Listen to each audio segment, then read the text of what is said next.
नमस्कार किसान भाइयों, अगर आपकी भी जो गेहूं की फसल है वो इस अवस्था में आ गई है कि उस पर बालियां निकलने वाली हैं या निकल चुकी हैं, तो इस अवस्था में आपको अपनी फसल पर कौन से एनपीके का स्प्रे लेना चाहिए जिससे आपकी पैदावार भी बढ़ सके और साथ ही साथ जो आपके दाने की क्वालिटी है वो भी दोस्तों निखर के आए। और साथ ही साथ दोस्तों, अगर आपकी बालियां अगर निकल चुकी हैं और उनका साइज़ जो है आपको बहुत ही छोटा देखने के लिए मिल रहा है, तो आज इस वीडियो में आपको एक ऐसे टॉनिक के बारे में बताऊंगा जिसका इस्तेमाल करके आप अपनी बालियों का साइज़ और पैदावार दोनों बढ़ा सकते हैं। और जानेंगे कुछ ऐसे सवाल जो हर किसान भाई के मन में होते हैं कि अगर पीलापन आपके गेहूं में देखने के लिए मिलता है तो उस समय पर आपको सल्फ़र इस्तेमाल करनी चाहिए या जिंक सल्फ़ेट का इस्तेमाल करनी चाहिए, इन दोनों में से कौन सा बेहतर रहता है। वीडियो में आगे बढ़ने से पहले चैनल पर नए हैं तो चैनल को सब्सक्राइब करें। मैं ऐसी ही खेती बाड़ी से जुड़ी जानकारियाँ वीडियो के माध्यम तक आप तक लेकर आता हूँ। और वीडियो अगर पसंद आए तो वीडियो को लाइक भी ज़रूर करके जाएँ। चलते हैं वीडियो में और जानते हैं कि कौन सा एनपीके आपके लिए बेस्ट रहने वाला है। देखिए, शुरुआती स्टेज में जब आपका टिलरिंग स्टेज होती है तो उस अवस्था में आपको एनपीके 19-19-19 का स्प्रे लेना चाहिए 1 किलो प्रति एकड़ के हिसाब से। लेकिन जब अगर आपकी बालियां निकलने वाली हैं तो उस स्थिति में आपको कौन सा एनपीके का इस्तेमाल करना चाहिए, तो एनपीके 05234 1 किलो प्रति एकड़।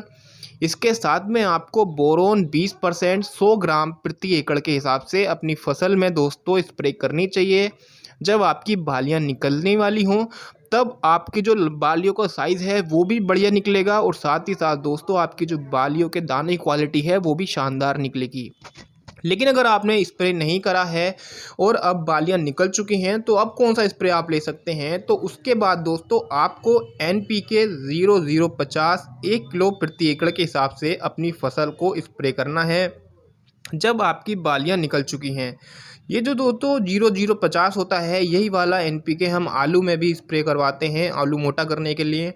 इसी प्रकार से ये गेहूं में भी इसी प्रकार से कार्य करता है।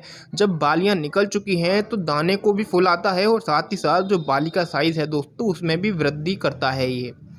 तो आप जब अगर बालियां निकल चुकी हैं तो अब एनपीके 0050 1 किलो प्रति एकड़, और बालियां नहीं निकली हैं तो 05234 के साथ में बोरोन 100 ग्राम प्रति एकड़ के हिसाब से आप इस्तेमाल कीजिए।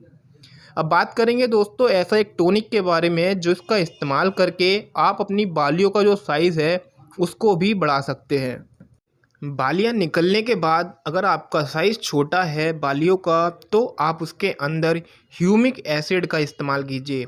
ह्यूमिक एसिड आप तो चाहे स्प्रे में इस्तेमाल कर सकते हैं, चाहे ह्यूमिक एसिड 98% आप जो दानेदार वाला ब्लैक गोल्ड, ब्लैक डायमंड, अन्य कई नामों से आता है, आप उसका भी इस्तेमाल कर सकते हैं। पानी में छोड़ सकते हैं या आप खाद में मिलाकर अपनी फसल में बिखेर सकते हैं। इससे दोस्तों आपकी जो बालियां हैं दोस्तों बहुत ही जल्दी आपको बढ़ती हुई दिखाई देंगी। अब बात करें इन दोनों में से कौन सा बेहतर रहने वाला है, दानेदार वाला ह्यूमिक एसिड या स्प्रे वाला, तो मैं आपको बता देना चाहता हूं। देखिए, स्प्रे अगर आप करते हैं तो आपको रिजल्ट जो है बहुत ही जल्दी देखने के लिए मिलेंगे, और जो दानेदार वाला है वो जड़ से कार्य करता है, वो थोड़ा समय ले लेगा। तो इसीलिए मेरी राय यही रहेगी कि आप ह्यूमिक एसिड दोस्तों स्प्रे के तौर पर अपनी फसल पर स्प्रे करें। इसके बाद दोस्तों हमारी ज़मीन में कुछ ऐसे 14 प्रकार के पोषक तत्व होते हैं जो गेहूं को चाहिए होते हैं, जिनकी पूर्ति आप अपना जो देसी सड़ा गला खाद होता है वो पूरा करता है, यूरिया पूरा करता है, नाइट्रोजन की कमी, जिंक पूरा करता है, और भी बहुत से पोषक तत्व होते हैं जो आप ये खादों, रासायनिक खादों का इस्तेमाल करके पूरा कर लेते हैं।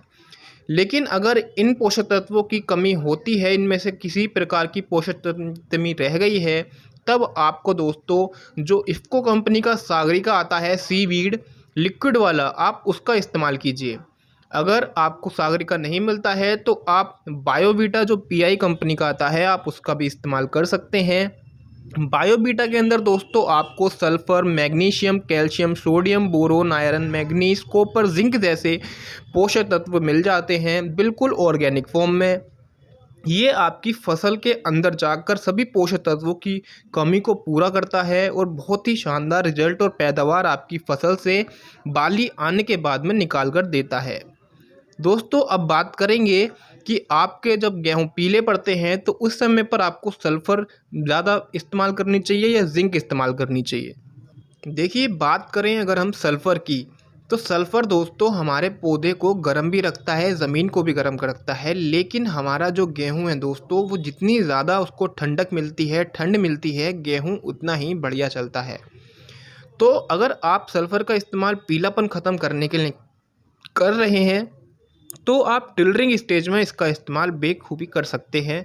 जब आपकी टिलरिंग स्टेज होती है, जब पौधा आपका लगभग 40 से 45 दिन का होता है, तब आप सल्फ़र का इस्तेमाल कर सकते हैं और पीलेपन से छुटकारा पा सकते हैं। लेकिन अगर आपकी फसल जब बाली आ चुकी है या आने वाली है, उस स्थिति में आपका जो गेहूँ है वो पीलापना उसमें दिखाई दे रहा है। क्या तब आपको सल्फ़र का इस्तेमाल करना चाहिए? तो आपको सल्फ़र न इस्तेमाल ना करके ज़िंक सल्फ़ेट का अगर आप इस्तेमाल करें तो बहुत ही बेहतर होगा। ज़िंक सल्फ़ेट जो 21% आता है, आप 500 ग्राम वो ले लीजिए और 2.5 किलो यूरिया 100 लीटर पानी में मिलाकर आप अपनी जो स्प्रे है आप उसे कर सकते हैं पीलेपन को ख़त्म करने के लिए। उसके खर्चे की बात कर लें तो मात्र 30 रुपये का खर्चा आता है प्रति 100 लीटर पानी का दोस्तों, ज़िंक सल्फ़ेट का और यूरिया का। आप इन दोनों को मिलाकर अपनी फसल पर स्प्रे करिए और आप खुद अपने जो पीलापन आपकी फसल में आ रहा है और रिज़ल्ट आप खुद देख अपनी आँखों के सामने 3 से 4 दिन के अंदर आपको दिख जाएँगे।